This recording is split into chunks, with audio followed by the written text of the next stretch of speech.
दुनियापुर की आने वाली एपिसोड में क्या होने वाला है? क्या शामिर और नौरेज़ आदम के दरमियान अना की वजह से दुश्मनी बढ़ जाए? क्या अब नौरोज़ आदम जो है वो पूरी दुनियापुर पर हुकूमत करने वाला है? आने वाली एपिसोड में सबसे पहले तो हमें शामिर और अना के दरमियान मुलाकात देखने को मिलेगी, जिसमें अना जो है वो पूरे गुस्से के साथ शामिर पर गन ताने खड़ी होगी और शामिर को ये बोल रही होगी कि अब आप लोग माहिदा तोड़ रहे हो, जबकि आप लोगों ने वादा किया था। तो वहाँ पर शामिर ये बोलेगा कि ये दुनियापुर है, यहाँ पर कुछ भी हो सकता है और इन कागज़ों की यहाँ पर कोई वैल्यू नहीं है। अब हम पूरी दुनियापुर को हासिल करेंगे।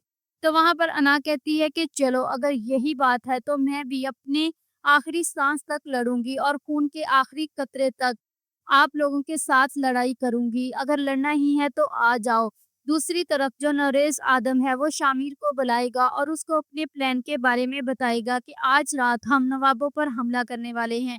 और वहां पर नरेश आदम जो है वो बड़े आराम के साथ ये भी कह देगा कि आज रात ही उस लड़की का भी काम तमाम कर देते हैं, आखिरकार है तो वो एक लड़की ही ना।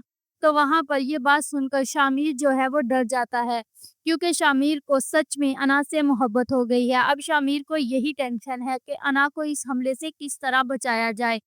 ये सब सोचते हुए वो अना को पहले ही कॉल कर देगा और बोलेगा कि आज रात मेरा बाप आप लोगों पर हमला करने वाला है। और दूसरी तरफ जो औरंगजेब आस्तीन का सांप है वो भी नवाबों की हवेली में नवाबों की बीवी को कॉल करके ये बोल देगा कि आज रात नौरेज आदम तुम लोगों पर हमला करने वाला है। जब हमला होगा तो तब शामिर को सिर्फ एक ही टेंशन होगी कि किस तरह अना को बचाया जाए और इसलिए वो अना को पकड़कर वहां से भाग रहा होगा। अना जो है वो ये बोलेगी कि शामिर मुझे छोड़ दो, तुम्हारे बाप के बंदे जो हैं वो बहुत ज्यादा हैं, इस वजह से इनसे बचना बहुत मुश्किल है, मुझे मरने दो। तो वहां पर शामिर का जो डायलॉग है वो इन सब की दुश्मनी पर भारी होगा कि वो बोलेगा कि अगर मरना ही है तो चलो साथ में मरते हैं। तो वहाँ पर अना जो है वो शामिर पर और ज़्यादा ट्रस्ट करने लगेगी और उसको पता चल जाएगा कि शामिर जो है वो बदल चुका है। उसको सच में मुझसे मोहब्बत हो चुकी है।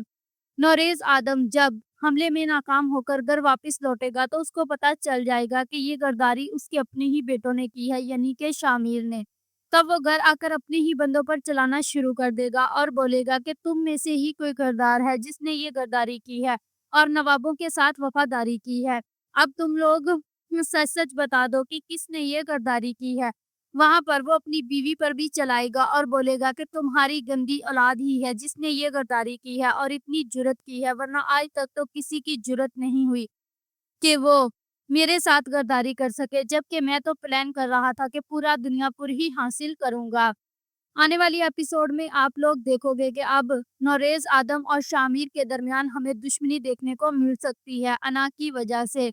और जो नौरेज़ आदम है अब वो शामिर को माफ़ नहीं करेगा, क्योंकि नौरेज़ आदम की लिस्ट में गद्दार को माफ़ी नहीं है, चाहे उसकी अपनी ही औलाद क्यों ना हो। If you like this video subscribe my channel, press the bell icon for more update.